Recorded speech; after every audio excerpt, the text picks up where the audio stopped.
Oh, goody. All right, what's going on, everybody? Zombies here again, and today we're back with another Marvel Snap video. So we've had a little bit of time to kind of digest the changes that have been made post-patch, see how things are starting to shake out, and I think, unsurprisingly to a lot of people, it's not looking that great, specifically in regards to the Shuri Red Skull deck. So I wanted to talk a little bit about what it's looking like, why it's looking like that, and if we're going to see any additional changes to kind of actually remedy the problem that is going on right now. So the first thing I wanted to pull up is kind of a baseline of stats. These are Snap fan stats, and these are stats from the whole season. So this is just kind of giving a general picture of what the game has looked like during the Nimrod season. And in a minute here, we're going to take a look at how the stats have changed from what we see here to what we have seen in the bit of time since the patch has released. So obviously we can see that Shuri clone, which Shuri Red Skull, this is just how they group the names, and Thanos Lockjaw were the two most popular decks and the two most powerful decks. We can see population together, they were making up 36% of the metagame, which is kind of insane when you look at the other decks below them being at 5 to 3% for some of the very popular decks, and then going down in the 2s and 1s for a bit more niche or a bit more different variations of popular archetypes. So the population, I think, was probably the biggest problem. Obviously that population is driven by things like win rate and cube rate, which also, looking here, they were definitely above the average that we're seeing across the board. A lot of decks in Snap during this season were really hovering around that 50% mark, and Thanos and Shuri were quite a bit above it, 56 and 58% respectively. And you can also notice here they had a higher cube rate. I think the cube rate has been generally lower this season because people have felt less confident about when to snap. Talked all about that in the recent video talking about ladder, but it's unsurprising that the two more powerful decks people feel a bit more confident snapping with. So this is the total stats for the season. Let's see how this has changed after the balance changes. And here we have the stats from the post-patch data. Keep in mind all these stats are filtered with Pool 3+ and ranks 80 to 100. We're excluding infinite rank as a lot of people start playing a lot more janky, untested stuff, and people generally aren't trying as hard for their cube rate. So I think this really represents a bit more competitive section of the data we have available to us. Now, what are the big things we notice here? We notice that Thanos has fallen down quite a lot. Thanos went from being a 16% population all the way down to just under 5%, though he does still seem to have a very high win rate, but a lower cube rate. Now, do I think this is because Thanos is a significantly worse deck? Honestly, no. I think Thanos is still a very good deck, but which new version of Thanos is best is still very much unknown. There's a lot of testing to be done there, and I think the very stark decrease in popularity is because a lot of the players who are playing Thanos weren't getting as many wins with it as they were before the changes, mainly because of the changes to Quinjet as well as the movement stone. So I actually expect the Thanos numbers to rise quite a bit, but it's going to take some time as the new version of the deck has to be figured out, and also people have to learn how to get better with it.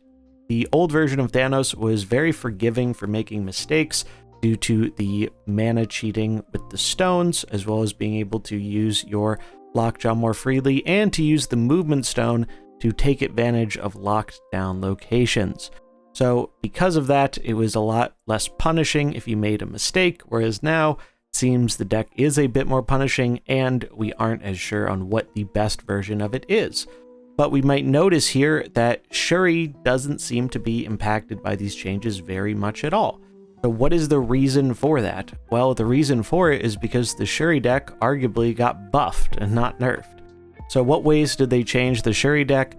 They made it so Red Skull is slightly smaller. Now when you're doubling him up, you're getting him to a 26 instead of a 30, but you're also not buffing your opponent's stuff as much. I think this was a huge mistake. That difference in 4 power really doesn't seem to be mattering much at all. Now, the other change that they made is one involving Taskmaster, where Taskmaster no longer copies a big Red Skull or She-Hulk or whatever other thing you played last if that card dies. Now, I think that was a good change, but it doesn't seem to be very impactful. And why is it not very impactful? Because most of the time with Shuri, they have ways to protect their stuff. And that is what makes the Shuri deck so powerful, because it is very hard to interact with. Now, at the same time, they have significantly nerfed pretty much the one card that was helping keep Shuri at least interactable with Arrow by pulling their stuff out of the lane where they can protect it. Now, we can't really do that as effectively. Sure, you can still do it on turn 5, however, the Shuri deck now can simply pass, and if they pass, then they can play a big She-Hulk into Taskmaster, and Arrow no longer counters that. Arrow also, if you don't have her on turn 5, and you do have her on turn 6, if they play Taskmaster plus 1-drop, Arrow only pulls the 1-drop, because they always play the Taskmaster first. This is why I found it very surprising that the way they decided to nerf Arrow makes her pull the last played card instead of the first one. At least if it was the first played card, there would still be a bit of counterplay enabled against the turn 6 for Shuri. But with how they decided to change the card, it doesn't work to counter them on the final turn anymore. And with all of that combined, it really feels like Shuri actually got better, because the Thanos deck was actually kind of the one main deck that was favored into Shuri, and now that matchup has flipped to where Shuri seems to be favored into Thanos, at least so far. So they basically swapped it around, where it was Thanos was the best with Shuri right next to it. Now Shuri is the best, and I don't think Thanos is very far behind either, but it's going to take a little bit longer before we really see the best version of the Thanos deck, as people have to go back to the drawing board. This just really isn't healthy. These numbers are not healthy for the game. The amount of Shuri you see is absolutely insane, and it really does frustrate players because, they said in the Q&A that Shuri is this exciting deck. Obviously everyone has different tastes, but the most players I know find the Shuri deck to be incredibly boring because it feels like you're doing the same thing every single game, and there really isn't a whole lot of deep decision making involved with it. And that's not a bad thing to have a straightforward deck, but when you know what they're going to do and you can't effectively interact with it, it makes it even more frustrating. And so you could even make an argument that some of the protection tools are too good, and I think that's a topic for another time. I do think that is part of why the deck is so frustrating, not because they're making a big thing, but because they're doing so in a way where it is very, very hard to actually react to it and effectively target it. Now, Negasonic Teenage Warhead just dropped, and I think that could actually be a card that could be very helpful at helping deal with some of these Shuri strategies, and in my testing with it, it has been pretty decent. The problem is, you can't effectively fight a deck that is this popular with a new Series 5 card that most of the player base is not going to have access to. It's just not going to put a meaningful dent in that population because people don't have the card and they can't get the card. So it's just quite disappointing. It's not really surprising to me. This is kind of what I think a lot of people thought was going to happen. And we have some comments here about asking the developers, hey, this has been a pretty poorly received patch. Do you have any plans to mitigate the things people are feeling and saying about this patch? And the response here from Glenn: I'm still monitoring the effects of this patch. It's only a 2-day sample, but there has been some meaningful shifts. Admittedly, maybe not as much as we would have liked, but we'll review that next week once we have a couple more days of play to examine.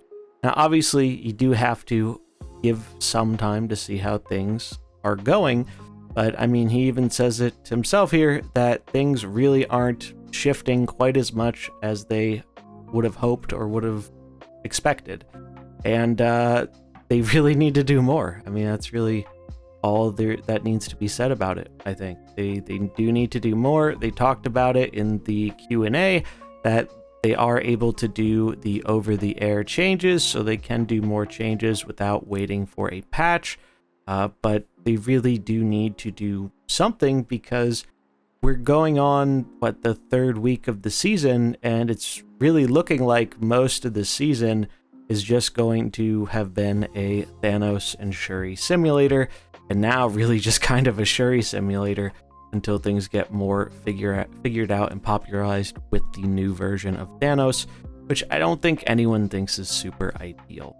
The last thing I wanted to talk about is the arrow change. I really wasn't a fan of this change, and that's not because Arrow didn't need to be nerfed. I think there's a very reasonable argument that Arrow was doing more than she should have been doing, and they wanted to correct that to make other 5-drops more playable, and that's not necessarily a bad thing.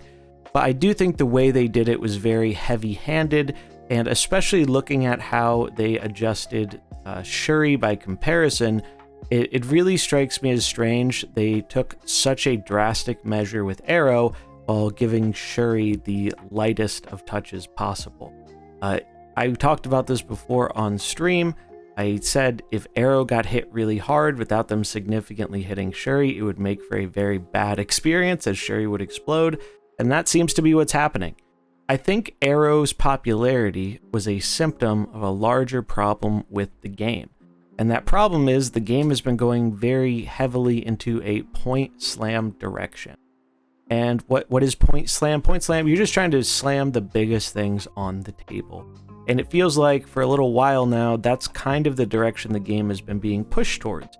Whereas in different metas, it wasn't always the case that that's how you were trying to win the game. Especially in beta, but even post-launch, and even as recently as a few seasons ago, there was more variety in strategies in terms of being able to go wide on the board. Specifically, what comes to mind are the Silver Surfer season and the Zabu season. While I'm not saying those metas were peak balance by any means, you might remember that Arrow wasn't a very significant part of those metagames. And the reason for that was because decks that actually could flood the board more were more viable, so Arrow didn't just win the game by having priority going into the final turn. And I think it would have been worth it to kind of reevaluate and say, hey, yeah, Arrow's really popular, but why is Arrow really popular? And realize that it's because these strategies where you're trying to go wide really aren't as effective as they used to be. And I think that's not a great thing for the game.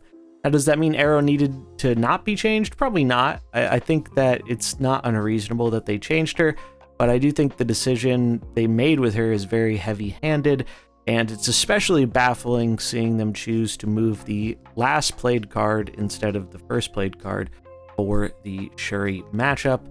But yeah, that's about it. Those are some thoughts about it. I'm curious what your experience has been. Let me know in the comments below. That's going to wrap it up for this video. If you enjoyed it, remember to like and subscribe, and I'll catch you in the next one.